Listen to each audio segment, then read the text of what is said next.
कहते हैं कि टुकुर टुकुर क्या देखते हो, ज़मीन पर बैठकर क्या आसमान देखते हो, परों को खोल ज़माना बस उड़ान देखता है, मिला है हुस्न तो हुस्न की हिफाजत कर, संभल कर चल मेरे दोस्त, क्योंकि तुझे तो सारा जहां देखता है, तुझे तो सारा जहां देखता है। जी हाँ दोस्तों, मैं प्रिंस कुमार, आपका मेंटर, आपका कैरियर गाइड, स्वागत करते हैं आपका अपना यूट्यूब चैनल ITT आइकन में। तो साथियों, सभी को गुड इवनिंग, राधे राधे। कैसे हैं आप सब? आशा करता हूं कि सभी बच्चे बिल्कुल स्वस्थ होंगे, मस्त होंगे और अपने रन की तैयारी के लिए रणनीति को तैयार कर रहे होंगे। तो आज हम लोग क्लास 10वीं के हिंदी के कविता का प्रथम चैप्टर राम नाम बिनु बिरथे जगी जन्मा को पढ़ेंगे। तो आइए आप सब मिलकर इस सेशन को हम लोग शानदार, लाजवाब, ज़बरदस्त बनाएंगे। तो सबसे पहले जो भी बच्चे हमारे चैनल पे नए हैं वो चैनल को सब्सक्राइब कर दीजिए, वीडियो को लाइक कर दीजिए, दबा के कमेंट कर दीजिए और शेयर करना नहीं भूलें, ताकि आज के क्लास को हम लोग स्टार्ट कर पाएँ। तो चलिए रेडी रहिए, हम लोग देखते हैं आज के ज़बरदस्त वाली क्लासेस स्टार्ट कर जाओ। चलिए देखिए, तो हम लोग के चैप्टर का जो नाम है राम नाम बिनु बिरथे जगी जन्मा। हम लोग का चैप्टर का क्या नाम है कि राम नाम बिनु बिरथे जगी जन्मा, आ जो नर दुख में दुख नहीं माने। चैप्टर का नाम है हम लोग का राम नाम बिनु बिरथे जगी जन्मा, जो नर दुख में दुख नहीं माने। ये आपका काव्य खंड का पहला चैप्टर है। तो आइए इस चैप्टर के बारे में सबसे पहले हम लोग कवि परिचय की ओर बढ़ते हैं। तो आइए सबसे पहले हम लोग कवि परिचय पढ़ेंगे। तो आपको पता होना चाहिए राम नाम बिनु बिरथे जगी जन्मा के जो लेखक है वो आपका गुरु नानक है। इनका चेहरा आप लोग यहाँ पे देख सकते हैं। गुरु नानक भाई साहब यही हैं। तो चैप्टर क्या नाम था? राम नाम बिनु बिरथे जगी जन्मा, जो नर दुख में दुख नहीं माने। शीर्षक कविता का लेखक बोल सकते हैं या कवि बोल सकते हैं, वो कौन है? गुरु नानक। तो आता है क्वेश्चन, राम नाम बिनु बिरथे जगी जन्मा के लेखक कौन है? तो गुरु नानक। बना लीजिएगा क्या? चलिए आइए हम लोग कवि परिचय के बारे में सबसे पहले देखते हैं। हम लोग सबसे पहले आज सीखेंगे कवि परिचय के बारे में, और आप लोग क्लास में रहिएगा। मैं विश्वास दिला रहा हूँ कि रटना तो नहीं पड़ेगा, क्योंकि हमारा एक सुंदर लाइन है कि जो कल था उसे भुलाकर देखो, जो आज है उसे आजमा कर देखो, आने वाला दिन खुद ही समझ जाएगा। बस प्रिंसर से देसी खाटी मेथड में पढ़कर तो देखो। तो आइए, रटने का झंझट नहीं रहेगा, समझ में आ गया? क्लास में ही याद करके जाएंगे। तो सबसे पहले राम नाम बिनु बिरथे जगी जन्मा के जो लेखक हैं उनका जो नाम है गुरु नानक। तो आएगा राम नाम बिनु बिरथे जगी जन्मा के लेखक कौन है? क्या बोलिएगा? गुरु नानक। अब इनका जो जन्म हुआ था 1469 में जिला लाहौर में हुआ था। जिला लाहौर के टलबंडी एक ग्राम था, उसी में इनका जन्म हुआ था। फिलहाल अभी तो आपको पता होना चाहिए कि लाहौर जो है पाकिस्तान में पड़ता है। किस में पड़ता है? पाकिस्तान में पड़ता है। समझ में आ गया? तो कोई कहेगा कि गुरु नानक के जो जन्म हुआ था कब हुआ था? तो 1469 ईस्वी में जिला लाहौर के टलबंडी ग्राम में हुआ था। और इनके बाबूजी के नाम का रहे कालूचंद खत्री। इनके पिता का क्या नाम था? कालूचंद खत्री। और इनके माता का नाम है तृप्ता देवी। तो माय डियर, आएगा कि गुरु नानक के पिता का क्या नाम है? तो क्या मारेंगे? कालूचंद खत्री। और इनका माता श्री का क्या नाम है? तृप्ता देवी। और इनकर धर्म पत्नी का जो नाम रहे वो सुलक्षणी था। क्या था? सुलक्षणी। तो अभी तक आप लोग जान गए कि जो गुरु नानक थे उनका जन्म 1469 ईस्वी में लाहौर के तलवंडी ग्राम में हुआ था, जो कि अभी पाकिस्तान में पड़ता है। और इनके माता का नाम कालूचंद खत्री और इनके पिता का नाम, सॉरी गलत हो गया, इनके पिता का नाम कालूचंद खत्री और माता के नाम तृप्ता देवी और पत्नी का नाम सुलक्षणी। कभी कभी माय डियर ऐसा भी क्वेश्चन अराइज करता है कि सुलक्षणी थी। आता है बहुत बार क्वेश्चन कि सुलक्षणी थी, तो बहुत सारे बच्चा यहाँ पे अवसर आता है पत्नी बहन, तो बहुत सारे बच्चे बहन भी मार देता है। तो आप लोग ध्यान रखिएगा, जो सुलक्षणी थी इनकी धर्म पत्नी थी, तृप्ता देवी इनकी माता थी और कालूचंद खत्री इनका पिता थे।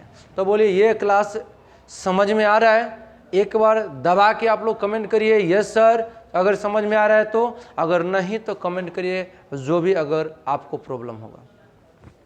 चलिए हम लोग आगे बढ़ते हैं। अगला है जो गुरु नानक थे वो सिख धर्म के प्रवर्तक थे। तो आएगा सिख धर्म के प्रवर्तक कौन थे? आएगा माय डियर सिख धर्म के प्रवर्तक कौन थे, या सिख धर्म का स्थापना किसने किया था? गुरु नानक ने। किसने माय डियर? गुरु नानक ने। अब इन गुरु नानक का जो मुलाकात हुआ था मुगल सम्राट बाबर से हुआ था। तो यहाँ पे क्वेश्चन आता है कि गुरु नानक का मुलाकात किससे हुआ था? तो मुगलों के सम्राट यानी मुगलों के राजा बाबर से हुआ था। और इनकी जो भाषा थी पंजाबी मिश्रित ब्रज भाषा है। तो आएगा कि गुरु नानक का भाषा क्या है? तो पंजाबी मिश्रित ब्रज भाषा। और आप लोग को मैं बता दूं यह कर्मकांड के विरोध करके निर्गुण ब्रह्म भक्ति का प्रचार किए। और इनकी जो रचना है बहुत इंपॉर्टेंट है माय डियर, जपू जी, आशा दीवार, रहीरास, सोहिला। यहाँ से हर एक साल गैप देके कभी ना कभी पूछते रहता है कि इनमें से निम्नलिखित में किसका रचना है। अब ऑप्शन में दिया रहता है जपू जी, आशा दीवार, बहुत सारा टाइप से क्वेश्चन यहाँ से राइज किया जाता है। तो आएगा कि गुरु नानक के रचना कौन है? तो जपू जी, आशा दीवार, रहीरास और सोहिला। और आता है एक और बहुत ही इम्पोर्टेंट क्वेश्चन आपको मैं बता दूं, आता है कि निर्गुण धारा के कौन कवि हैं? आता है निम्नलिखित में निर्गुण धारा के कौन कवि हैं? तो आपका आ जाएगा गुरु नानक। क्लियर है? समझ में आ रहा है आप सभी को? चलो, और इनका जो रचना था वो तो हम लोग सीख लिए कि जपू जी था, आशा दीवार था, रहीरास था और सोहिला था। लेकिन इनकी जो रचनाएं का जो संग्रह किए थे वो सिख के पांचवें गुरु अर्जुन देव थे।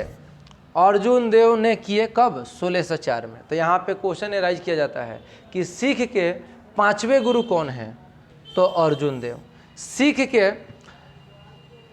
के 10वें गुरु कौन हैं? तो गुरु गोविंद सिंह। अभी लिख देते हैं। तो इनकी रचनाओं का, किनकी रचनाओं का? तो गुरु नानक की रचनाओं का जो संग्रह है सिख के पांचवें गुरु अर्जुन देव ने किया था। कब किया था?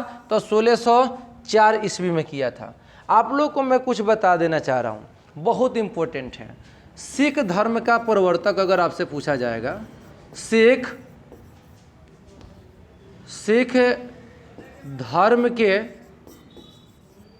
प्रवर्तक अगर पूछा जाएगा तो गुरु नानक। सिख धर्म के प्रथम गुरु कौन थे? प्रथम गुरु पूछेगा तो भी गुरु नानक। सिख धर्म के पांचवें गुरु पूछेगा तो अर्जुन देव। और अर्जुन देव ने ही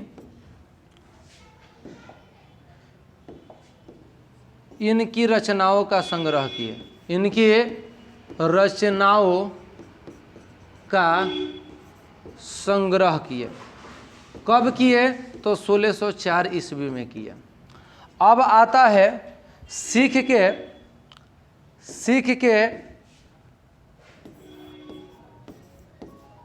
के अगर आपसे 10वें गुरु कोई पूछे, सीख के 10वें गुरु, तो गुरु गोविंद सिंह हो जाएगा।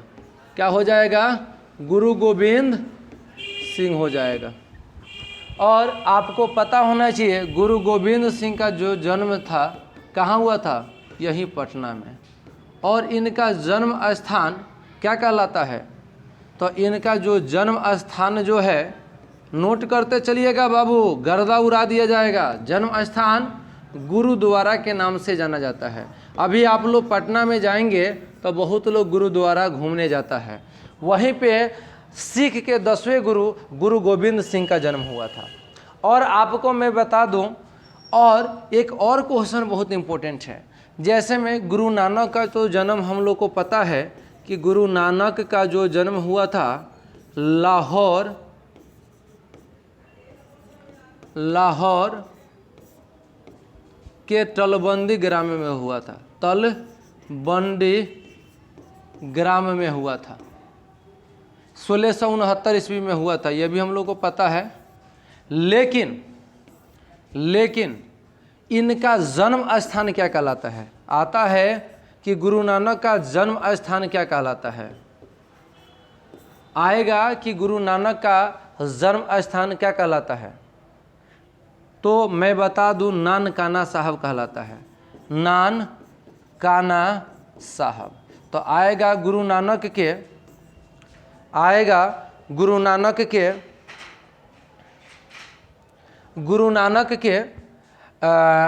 जन्म स्थान को क्या कहते हैं? ननकाना साहब। क्या कहते हैं माय डियर? ननकाना साहब। तो अभी आप लोग क्या क्या जाने कि सिख धर्म के प्रवर्तक गुरु नानक, उसके बाद सिख धर्म के प्रथम गुरु कौन थे?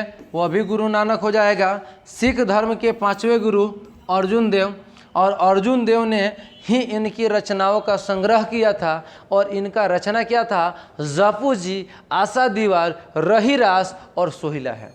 और इनके रचनाओं का जो संग्रह था 1604 ईस्वी में किया गया। और सिख के जो 10वें गुरु थे वो आपका गुरु गोविंद सिंह थे।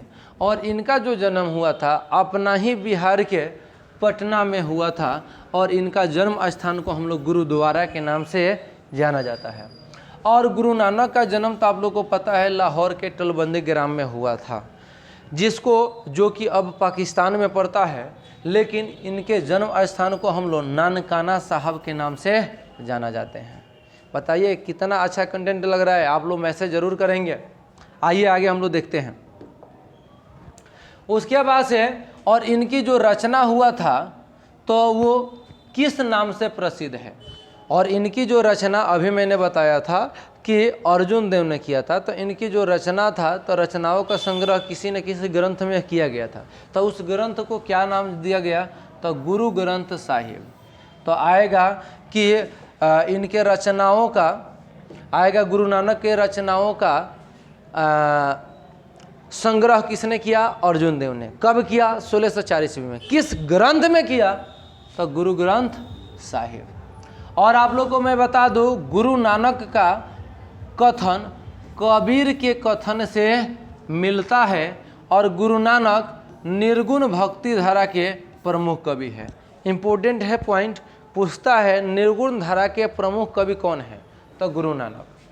और सन 1539 में इन्होंने वाह गुरु कहते हुए अपने प्राण त्याग दिए थे। तो ये रहा हम लोग का कवि परिचय। क्लास कैसा लग रहा है आप सब कमेंट करेंगे। अगर क्लास से हेल्पफुल लगे तो सभी दोस्तों को शेयर कर देंगे। और इसका पीपीटी या नोट्स प्राप्त करने के लिए हमारे एक तो ITT आइकन टेलीग्राम चैनल से जुड़ सकते हैं, नहीं तो एक व्हाट्सएप ग्रुप भी बनाया गया है, जो कि व्हाट्सएप चैनल बहुत जल्दी उसमें कन्वर्ट करेंगे। और उसके लिए आप लोग को मेरे नंबर पे अपना नाम और क्लास और आप कहाँ से हैं मैसेज करना होगा, हम आपको ऐड कर देंगे। नहीं तो बहुत ही जल्दी उस ग्रुप का लिंक आपके इस वीडियो के डिस्क्रिप्शन में डाल देंगे, वहाँ से भी आप लोग जुड़ सकते हैं और ये सारा नोट्स PDF मिल सकता है। और उस ग्रुप में बिहार में 100% लड़ने वाले नोट्स भी एग्ज़ाम के समय पर बिल्कुल फ्री में दिया जाता है।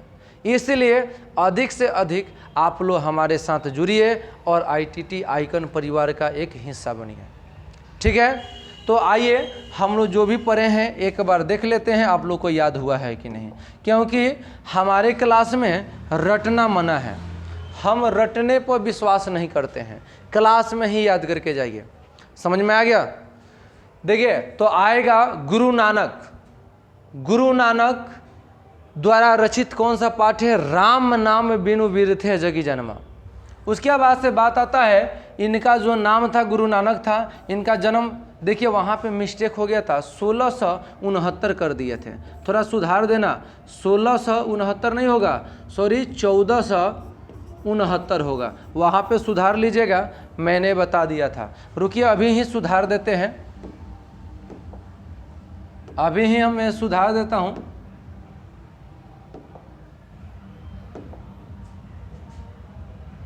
यहाँ पे 14 कर लीजिएगा, मिस्टेक से हो गया था। ठीक है, तो आइए, तो आगे हम लोग देखेंगे। तो आएगा गुरु नानक का, आप लोग मेरे साथ एक बार रिवाइज करिए। गुरु नानक का जन्म 1469 में जिला लाहौर के तलवंडी ग्राम में हुआ था, जो कि अभी पाकिस्तान में है। इनके पिता का नाम कालूचंद खात्री, माता के नाम तृप्ता देवी और इनकी पत्नी का नाम सुलक्षणी था। और इन्होंने सिख धर्म का प्रवर्तक किए थे। इनकी मुलाकात मुगल सम्राट बाबर से हुई। इनकी भाषा पंजाबी मिश्रित ब्रज भाषा है। यह कर्म कांड के विरोध करके निर्गुण ब्रह्म भक्ति की प्रचार किया। इनकी रचना जपूजी, आशा दीवार, रहीरास और सोहिला है।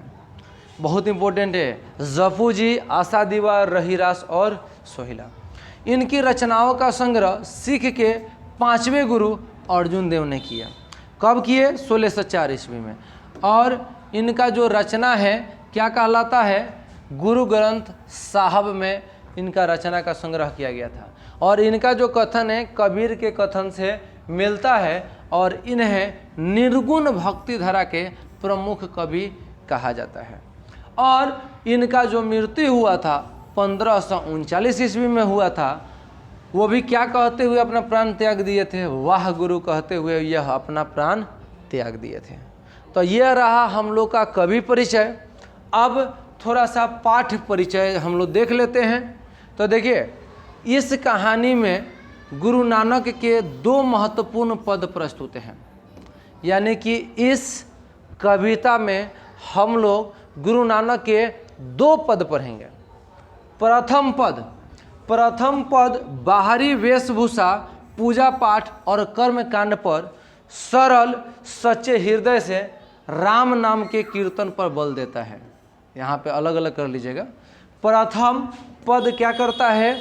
बाहरी वेशभूषा, पूजा पाठ, बाह्य आडंबर, कर्मकांड के स्थान पर सच्चे हृदय से राम नाम के कीर्तन पर बल देता है। पहला समझ में आ गया?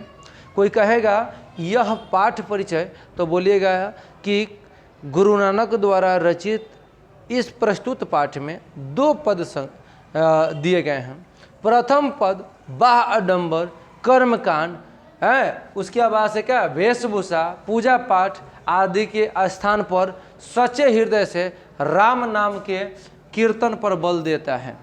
और दूसरा पद सुख दुख में एक समान उदासीन रहते हुए मानसिक दुर्गुणों से ऊपर उठकर अंतःकरण निर्मलता हासिल करने पर बल दिया गया है। संत कवि गुरु की कृपा प्राप्त कर इस पद में गोविंद से एकाकार होने की प्रेरणा देते हैं। तो याद रहेगा कि पाठ परिचय में तो यह इस पाठ में 2 गो पद है, एक प्रथम पद और द्वितीय पद। प्रथम पद में वेशभूषा बाह आडंबर कर्मकांड का विरोध करके सच्चे हृदय से राम नाम के जप पर बल दिए हैं, और दूसरे में कि एक मनुष्य की सुख दुख में किस प्रकार से रहेंगे, किस प्रकार से एक समान रहेंगे, और किस प्रकार से गुरु की कृपा प्रदान करके हम लोग गोविंद से एकाकार होने की बात करते हैं। चलिए, तो आज हम लोग मात्र 2 पंक्ति को आज देखेंगे और नेक्स्ट क्लास में इसका पूरा अर्थ के साथ साथ ऑब्जेक्टिव क्वेश्चंस लगभग 40 से 50 करेंगे। तो आप लोग नेक्स्ट क्लास भी देखना नहीं भूलेंगे, क्योंकि इसमें हम केवल कवि परिचय आज पढ़ा रहे हैं। कविता का आज 2 गो पंक्ति आज पढ़ाने का प्रयास करेंगे। चलिए, तो 2 नहीं 4 करा देते हैं। आइए ध्यान से समझेंगे। कह रहा है कि राम नाम बिनु बिरथे जगी जन्मा। पंक्ति क्या है आप लोग देख सकते हैं। पंक्ति है कि राम नाम बिनु बिरथे जगी जन्मा। बिनु मतलब क्या होता है? बिना। बिरथे मतलब क्या होता है? व्यर्थ। आज जगी मतलब होता है जग, जग मतलब संसार, आज जन्मा मतलब जन्म लेना। यानी कह रहे हैं कवि गुरु नानक कि राम नाम बिनु बिरथे जगी जन्मा, यानी कि राम नाम के बिना इस संसार में जन्म लेना क्या है? व्यर्थ है। अब कह रहा है भिक्षु खावे भिक्षु बोले बिनु नावे निःफलु मति भ्रमना। आप पुस्तक पाठ व्याकरण बखाने संध्या कर्म निकाल करे। आप बिनु गुरु शब्द मुक्ति कहा प्राणी राम नाम बिनु अरुझु मरे।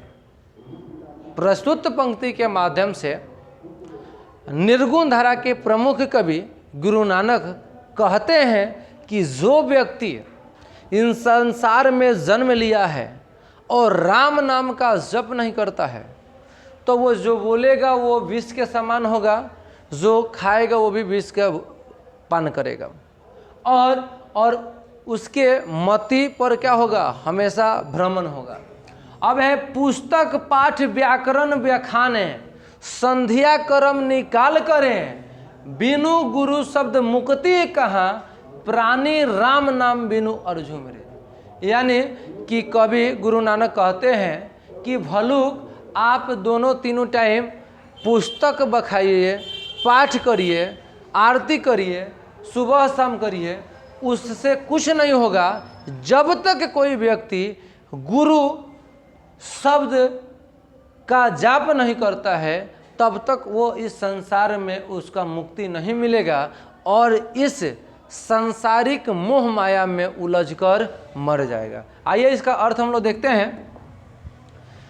कवि प्रस्तुत पंक्ति के माध्यम से कवि गुरु नानक कहते हैं जो व्यक्ति राम नाम का जप नहीं करता है उसका संसार में आना और मानव शरीर पाना व्यर्थ चला जाता है, और बिना कुछ बोले विष के पान करता है तथा मोह माया में भटकता हुआ मर जाता है। अर्थात राम नाम का गुणगान न करके माया के जाल में फंसा रहता है और शास्त्र पुराण की चर्चा करता है। सुबह शाम दोपहर तीनों समय संध्या वंदना या आरती करता है। नानक लोगों से कहते हैं कि गुरु का यानी भगवान का भजन किए बिना व्यक्ति को संसार में मुक्ति नहीं मिल सकती तथा संसारिक माया जाल में उलझकर रह जाना पड़ता है। अर्थात नानक का कहना है यानी गुरु नानक का कहना है कि संसार असत्य है, सत्य ही ईश्वर है, सत्य ही भगवान है। यानी कि पंक्ति हम लोग का था, एक बार और सुन लीजिए। राम नाम बिनु विरथि जगे जन्मा। आप भिक्षु खावे भिक्षु बोले बिनु नावे मति भ्रमना। पुस्तक पाठ व्याकरण बखाने संध्या कर्म निकाल करे बिनु गुरु शब्द मुक्ति कहाँ प्राणी राम नाम बिनु अरु झुमरे। यानी कि इन पंक्ति के माध्यम से कवि कहते हैं कि जो व्यक्ति राम नाम का जप नहीं करता है उसको इस संसार में जन्म लेना व्यर्थ है, और उसको बिना बोले ही वो विष का पान करता है और इस संसार के माया जाल में उलझकर भ्रमित रहता है। और जो व्यक्ति राम नाम का जप नहीं करता है, जो व्यक्ति गुरु शब्द नहीं लेता है, जप नहीं करता है, तो उनको नहीं लेने के बाद वो भलुक तीनों टाइम संध्या कर्म करे या पूजा करे, पाठ करे, व्याकरण पढ़े, कुछ भी करे, लेकिन उसको गुरु की प्राप्ति नहीं होगी, ईश्वर की प्राप्ति नहीं होगी और वो संसार में उलझकर मर जाएगा। तो क्लास कैसा लगा आप सब ज़रूर कमेंट करिए, ताकि अगला इसका नेक्स्ट क्लास हम लें, और नेक्स्ट क्लास में संपूर्ण क्लासेस रहेगा। पार्ट 1 ये था, पार्ट 2 में हम लोग बिल्कुल समाप्त कर देंगे, उसमें सभी पंक्ति का अर्थ रहेंगे और ऑब्जेक्टिव और सब्जेक्टिव क्वेश्चन रहेंगे। वो आपका जो क्लास है बहुत लंबा रहने वाला है, इसलिए धैर्य बनाएंगे। तो आज के लिए लेते हैं ब्रेक, पुनः मिलते हैं अगले क्लास में। तब तक के लिए जय हिंद, जय भारत।